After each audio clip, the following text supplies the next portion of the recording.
यहाँ सिरसागंज विधानसभा में जसवंत नगर से लाके प्रत्याशी को यहाँ उतारा, उसका खर्चा कराया, उससे पैसा लिया, बाद में उसके साथ भी गद्दारी। हमारा एक ही नेता है हरिओम यादव, उससे हम कमजोर नहीं होने देंगे और हरिओम यादव को मजबूत करने के लिए हमें कमल में फूल मोहर लगानी पड़ेगी। जनता सिरसागंज के प्रत्याशी के बारे में दुनिया जानती है कि होमगार्ड से ही बात नहीं कर पाएगा। जनता की क्या मदद करेगा? जो आदमी अभी हमारी पत्नी ने उसे 5,000 से हराया, लगनी मोदी जी भी मानते हैं, योगी भी मानते हैं कि समाजवाद ही इस देश को आगे ले जाएगा। नमस्कार, स्वागत है। विधानसभा 2022 चुनाव नजदीक आ गए हैं। आज आपको बता दें 25 जनवरी और नामांकन प्रक्रिया शुरू हो गई है। अगर हम बात करें राजनीति की तो ऐसी ठंडी में राजनीति बहुत गरमाई हुई है। हम पहुंच गए हैं और हमारे साथ जो मौजूद है वो ये शख्सियत अपने आप में पहचान कराने, इनकी पहचान तो बच्चा बच्चा सिरसागंज में जानता है। हमारे साथ जो बैठे हुए है शख्सियत वो है हरिओम यादव जी, जो 3 बार के विधायक हैं और कद्दावर नेता है।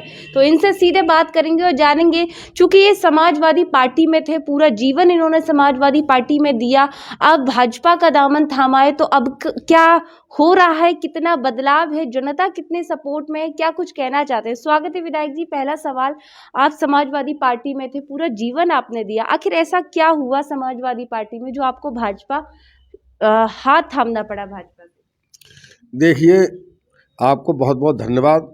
मैं सबसे पहले 26 जनवरी और गणतंत्र दिवस की सिरसागंज विधानसभा की देवतुल्य जनता को बहुत बहुत बधाई और धन्यवाद देना चाहता हूं। साथ ही जहां तक आपने सवाल किया है कि सारा जीवन समाजवादी पार्टी में काट दिया, ये बिल्कुल सही है। हमने बचपन से आंख खोली तब से समाजवादी पार्टी का झंडा उठाया, नेताजी के साथ राजनीति की और नेताजी ने बड़े स्नेह से हम लोगों को आगे बढ़ाया और उसका परिणाम हुआ कि हमने जनता की 25 साल 30 साल से लगातार सेवा कर रहे हैं।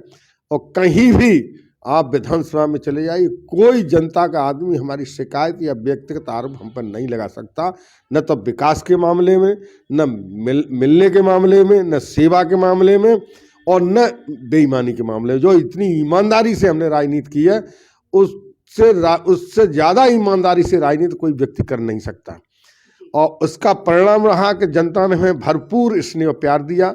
जिला पंचायत अध्यक्ष हमें बनाया, हमारी पत्नी को बनाया जिला पंचायत अध्यक्ष, हमारे बेटे को जिला पंचायत अध्यक्ष बनाया, 3 बार हमें विधायक बनाया। तो इससे ज़्यादा स्नेह और प्यार जनता हमें क्या दे सकती है? उसके लिए मैं अपनी जनता का आभार प्रकट करता हूँ, धन्यवाद देता हूँ और उम्मीद रखता हूँ कि ऐसा ही स्नेह प्यार हमें मिलता रहेगा जनता का। जहाँ तक भारतीय जनता पार्टी में जाने का सवाल है, तो समाजवादी हमारा सोच है, समाजवादी विचारधारा ही देश को आगे ले जा सकती है और हर दल समाजवाद के चिंतन और मनन और चिंतन, समाजवाद की विचारधारा को हर दल मानता। माननीय मोदी जी भी मानते हैं, योगी भी मानते हैं कि समाजवाद ही इस देश को आगे ले जाएगा। लेकिन अब नेताजी वाली समाजवादी पार्टी नहीं रही है। नेताजी इस समाजवाद के पुरोधा थे, समाजवाद का झंडा लेके आगे चले थे, लेकिन कुछ दलाल किस्म के लोगों ने, चुगलखोरों ने और शकुनी जैसे लोगों ने इस समाजवादी पार्टी को नष्ट करने का पूरा प्रयास किया और मैं समझ रहा हूँ नष्ट करने में कोई कोर कसर नहीं छोड़ी। और इससे ज़्यादा खराब बात क्या हो सकती है? नेताजी जैसे नेता का, जिसमें देश का कोई भी पार्टी उनका अपमान नहीं कर पाई, वो एक शगुनी के द्वारा, उनके लड़के के द्वारा उनका अपमान कराया गया।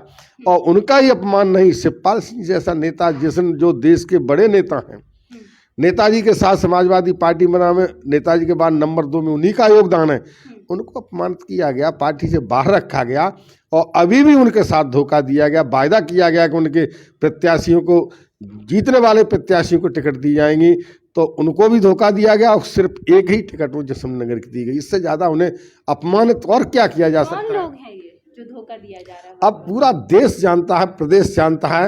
एक ही व्यक्ति है जिसने हमारे फरीदाबाद को ही बर्बाद कर दिया, फरीदाबाद की जनता का अपमान कर दिया। और ऐसा कभी नहीं हुआ जीवन में।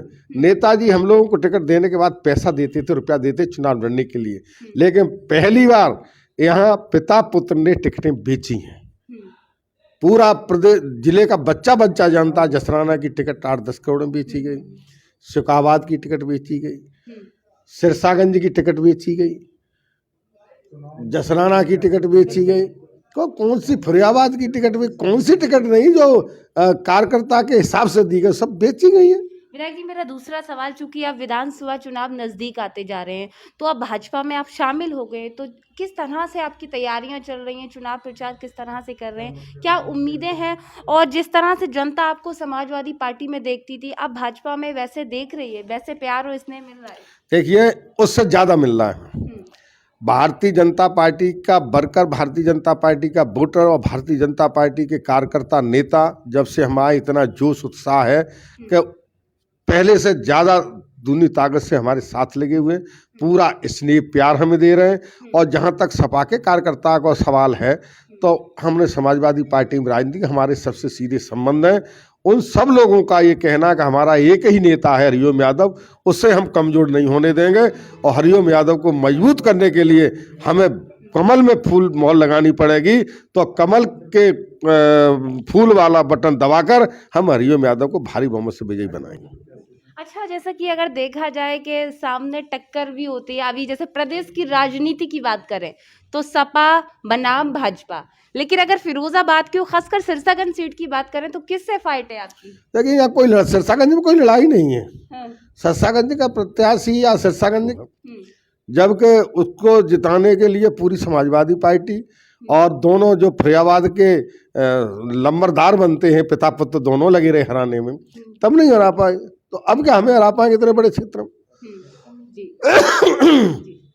वो 5,000 वोटों से हराया और 2 बाड़ों में हमें 40,000 वोट मिला, हमारी पत्नी को और विजय प्रताप को मिला के। तो हम 2 बाड़ों में 40,000 वोट लेंगे, तो बाढ़ तो 7 है, हमें 1 लाख से ऊपर, 1.25 लाख से ऊपर वोट मिलेगा। और समाजवादी पार्टी का प्रत्याशी 25-30 हज़ार से सिमट के रह जाएगा। विधायक जी, जैसे कि आपने बताया कि आपके अंदर अभी भी समाजवादी पार्टी की विचारधारा है, क्योंकि अब विधानसभा चुनाव नजदीक है, तो चुनाव में क्या मुद्दे रहेंगे, क्या आपने नया सोचा है? क्योंकि हर बार हरिओम यादव नया सोचते हैं, तो इस बार क्या नया है? देखिए, इस बार ये है कि आपकी सरकार बनेगी भारतीय जनता पार्टी की भारी बहुमत से। हमने क्षेत्र में अपने में इतना विकास कराया, शायद उत्तर प्रदेश की किसी विधानसभा में इतना विकास नहीं। आप खुद गांव-गांव गई होंगी, आपने सीसी सड़कें देखी होंगी, चौड़ी सड़कें देखी होंगी, बिजली देखी होगी, और कोई काम शेष नहीं रह गया। आपके नया काम, हमारा एक संकल्प है कि हमारा आलू का क्षेत्र है, इसमें एक हम आलू चिप्स की फैक्ट्री जरूर लगवाएंगे। उसके लिए हम योगी जी से, मोदी जी से अनुरोध करेंगे, प्रार्थना करेंगे कि हमारी जनता के लिए अगर ये तोहफा दे देंगे तो हमारे क्षेत्र की जनता हमेशा आपकी आभारी रहेगी, रेडी रहेगी। बिल्कुल विधायक जी, हमने जैसे कि चुनावी सर्वे किया अपनी चौपालों के माध्यम से, सिरसागंज के लगभग 70 से 80 गांव देखे, जहां जहां गए किसानों की सबसे बड़ी समस्या थी गौवंशों को लेकर। क्या उनको, जब आप विजयी होंगे, क्या उनको इस समस्याओं की राहत मिलेगी? देखिए, इससे बिल्कुल, अगर हम विजयी हुए और सरकार बनी, जिस दल में है उस दल की सरकार बनी, माननीय योगी जी मुख्यमंत्री बने, तो ये वायदा करते हैं कि हम गऊ से किसानों को मुक्त कर देंगे। और इसलिए कर देंगे, गऊ भी खुश रहेगी, किसान भी खुश रहेगा। हम अपनी सरकार के मुख्यमंत्री को राय देंगे कि अभी जो 30 रुपया एक गाय के लिए मिलता है वो कम है, एक गाय के लिए कम से कम बजट बढ़ा करके 100 रुपया कर दिया जाए, और उस किसान से कहा जाए इस गाय को आप पालिए, 100 रुपये पर डे आपको देंगे। 100 रुपये पर डे, 3,000 रुपया महीना एक गाय पर खर्च होगा, तो किसान उस गाय को पालेगा, किसान भी खुश रहेगा, गाय भी हमारी सुखी रहेगी, और गाय पालने वाला भी खुश रहेगा। अच्छा विधायक जी, अहम सवाल मेरा ये है आपसे, आपको भाजपा की ऐसी क्या चीज़ पसंद आई भाजपा सरकार की जो आप शामिल हुए? क्योंकि अन्य पार्टियां भी थी, बसपा भी थी, कांग्रेस भी थी, काफ़ी पुरानी पार्टी, तो भाजपा में क्या समझ में आया? देखिए, राजनीति में लोग सम्मान के लिए आते हैं, कुछ लोग आते होंगे आर्थिक लाभ लेने के लिए, लेकिन हमने राजनीति केवल 2 चीज़ें के लिए की थी, एक जनता की ईमानदारी से सेवा और अपना सम्मान। क्या समाजवादी पार्टी में नहीं मिल रहा था? समाजवादी पार्टी में नेताजी के रहते हमें भरपूर सम्मान मिला, और वो सम्मान मिला कि शायद प्रदेश में किसी नेता को नहीं मिल सकता। नेताजी ने हम पर बहुत भरोसा किया, और उस भरोसे की खातिर पूरे ज़िले की कमान हम लोगों के हाथ में, हम लोग 5 टिकटें जिससे कहते थे नेताजी से दे देते थे। लेकिन नेताजी के बाद अखिलेश जी से हमारा कोई झगड़ा नहीं, समाजवादी पार्टी से झगड़ा। पिता पुत्र ने आके हमारी जनता का अपमान किया, हमारे यहाँ से कम 100 ट्रैक्टर अक्षय के रिश्तेदार चुरा के ले गए करहेल के। अक्षय का हाथ था उसमें, प्रोफेसर का पूरा हाथ था ट्रैक्टर चुरवाने में, जो हमारे किसानों गरीबों को ट्रैक्टर जो यहाँ छिड़के गए थे। और शराब का बहुत बड़ा अड्डा बन गया था उत्तर प्रदेश का, यहाँ सबसे बड़ा, उसमें प्रोफेसर का हिस्सा, उसके लड़के का हिस्सा था। इसलिए इन चीज़ों का हमने विरोध किया। इससे उनको ये बात रास नहीं आई और वो चाहते थे कि हमारा कोई विरोध उत्तर प्रदेश में नहीं कर सकता, हरिओम यादव कैसे विरोध है, उन्होंने हमको ख़त्म करने की ठानी। और वहीं से और हम बातें आगे बढ़ती गई और हमारी जनता का अपमान हुआ। तो उस जनता के अपमान का बदला लेने के लिए हमने संघर्ष किया उनसे और उनके लड़के को चुनाव हरवाया। उन्होंने प्रतिज्ञा की कि अगर हरिओम यादव को टिकट दी जाएगी तो हमारा लड़का आत्महत्या कर लेगा। तो इसलिए हमने सोचा हमें कि आत्महत्या से तो अच्छा है हमारी वजह से कोई यहाँ, तो हम दूसरा दल देख लेंगे। लेकिन भारतीय जनता पार्टी के शीर्ष नेतृत्व को हम बधाई देंगे कि हमको बुला के हमको टिकट दिया, हमारा सम्मान किया, हमें इस लायक समझा। इसलिए भारतीय जनता पार्टी के प्रदेश नेतृत्व और राष्ट्रीय नेतृत्व को मैं बहुत बहुत धन्यवाद बधाई देना चाहता हूँ। और उन्होंने जो हम पे भरोसा रखा है, भरोसा कायम किया है, मैं उस भरोसे को पूरा करूंगा, उनके भरोसे को नहीं तोड़ूंगा और जहाँ रहता हूँ वहीं ईमानदारी से रहता हूँ। एक बड़ा सवाल हरिओम यादव के लिए निकल कर आ रहा है कि समाजवादी पार्टी में टिकट की वजह से रुके हुए थे, टिकट नहीं मिली इसीलिए भाजपा का दामन थामा। तो मैं चाहती हूँ कि आप इस बात को थोड़ा सा साफ करना चाहेंगे, कुछ कहना चाहेंगे? देखिए, राजनीति में हर आदमी चाहता चुनाव लड़े। हम वर्तमान में एमएलए थे, जनता की सेवा कर रहे थे, हमारी इच्छा थी कि हम चुनाव लड़ें। और चुनाव लड़ने के लिए हमें समाजवादी पार्टी ने ऑफर भी किया और लेकिन धोखा दिया जा रहा था। लेकिन बीजेपी ने हमारी ताकत को, हमारे संघर्ष को और हमारे जनाधार को आंका और उन्होंने ससम्मान हमें बुलाकर टिकट दे दिया। इसके लिए उनको बधाई और धन्यवाद देना चाहता हूँ। अच्छा, आखिरी सवाल विधायक जी, मेरे चैनल के माध्यम से मैं जानना चाहूँगी कि जनता को आप क्या कहना चाहेंगे, किस तरह से समय देंगे, क्या कुछ नया संकल्प रहेगा जनता के लिए? देखिए, जनता की हम सेवा, हम और विजय प्रताप दोनों ने, एमएलए एक होता है, हमारी जनता को 2 एमएलए मिलते हैं। जनता चुनती एक एमएलए को, लेकिन क्षेत्र की जनता को 2 एमएलए मिलते हैं। हम और विजय प्रताप दोनों जनता की सेवा करते हैं, ईमानदारी से सेवा करते हैं। रात के 12 बजे भी कोई आ जाएगा तो हम उसकी मदद, यहाँ से कोई निराश नहीं जा सकता। हम नहीं होंगे तो विजय प्रताप सुनेंगे और उसी का परिणाम है कि जनता हमारे साथ खड़ी है। आज तक आप पूरे क्षेत्र में कोई विरोध करने वाला आपको नहीं मिला होगा, किसी व्यक्ति ने हमारा विरोध किया होगा, हमारी बात नहीं सुनी गई हो, हर आदमी ने हमारी तारीफ की होगी। और उसी का परिणाम है कि बीजेपी ने हमें टिकट दिया और टिकट देने का बीजेपी का जो संकल्प, हमारा संकल्प है कि समाजवादी पार्टी को 5 सीटों से सफाया कर देंगे, 5 सीटें पे कमल खिलेगा। तो वो प्रयास हमारा सार्थक होगा। ये हमें जनता पे विश्वास कैसे है? जनता पे भरोसा है, हमें जनता भरोसा, हाँ जनता हमारी है। या जब सपा का मतदाता, यादव मतदाता, ये सपा का और कोई मतदाता, यादव मतदाता जब हम 60% हमारे साथ खड़ा है तो वो ऐसा मतदाता हम जहाँ कहेंगे वहाँ वोट करेगा। हमारे सम्मान के लिए यादव मतदाता किसी भी सीमा तक जा सकता है, हमें अपने यादव मतदाता पर पूरा भरोसा है। अच्छा, देखा जाता है कि MY समीकरण जैसे यादव मुख्यमंत्री को कहा जाता है, तो क्या साइकिल के साथ यादव नहीं है विधायक जी? देखिए, साइकिल के साथ यादव, हम थे तब साइकिल के ही साथ था। 90% यादव साइकिल को वोट करता था। आज तो आपने सर्वे किया होगा, क्या % यादव यहाँ का साइकिल पे वोट कर रहा है। ईमानदारी से आप भी पता कर लीजिए, आपको जानकारी भी है। आज साइकिल पे सिर्फ 40% या 50% यादव रह गया है। बाकी यादव वो अगले चुनाव में, तो लोकसभा के चुनाव में, तो यादव पूरा बीजेपी को वोट करेगा। इतना भरोसा है, पूरा भरोसा है। बिल्कुल, हमसे बात करने के लिए बहुत बहुत धन्यवाद। तो ये थे सिरसागंज के कद्दावर नेता, जिसमें कोई शक नहीं है कहने के लिए, चूंकि ये 3 बार के विधायक भी रहे हैं और राजनीति की बात कर रहे हैं तो अपने राजनीति जीवन में एक अलग भूमिका निभाते हैं जो किसी से छुपी नहीं है। तो आज भारतीय जनता पार्टी में जब ये शामिल हुए तो किस तरह से तैयारी कर रहे हैं, क्या रणनीति है, क्या जनता को संदेश देना चाहते हैं, वो खुद अपने उन्हीं की जुबानी सुना। अब देखना ये है कि आने वाले विधानसभा चुनाव का जब परिणाम आएगा तो क्या होगा। तो देखते रहे RK TV। नमस्कार विधायक जी, जिस तरह से आपने कहा कि 5 सीटों पर कमल खिलेगा, तो मैं जानना चाहूंगी किस तरह से कमल खिलेगा? देखिए, इसलिए खिलेगा कि यहाँ दोनों पिता पुत्रों ने, प्रोफेसर उनके लड़कों ने जनता के साथ तो गद्दारी की, लेकिन प्रत्याशियों के भी साथ गद्दारी कर दी।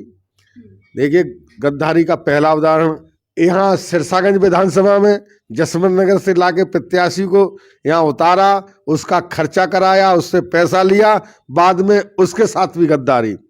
तो इन्होंने प्रत्याशियों के साथ भी गद्दारी की, जनता के साथ भी गद्दारी की। जी, इनसे सावधान रहें।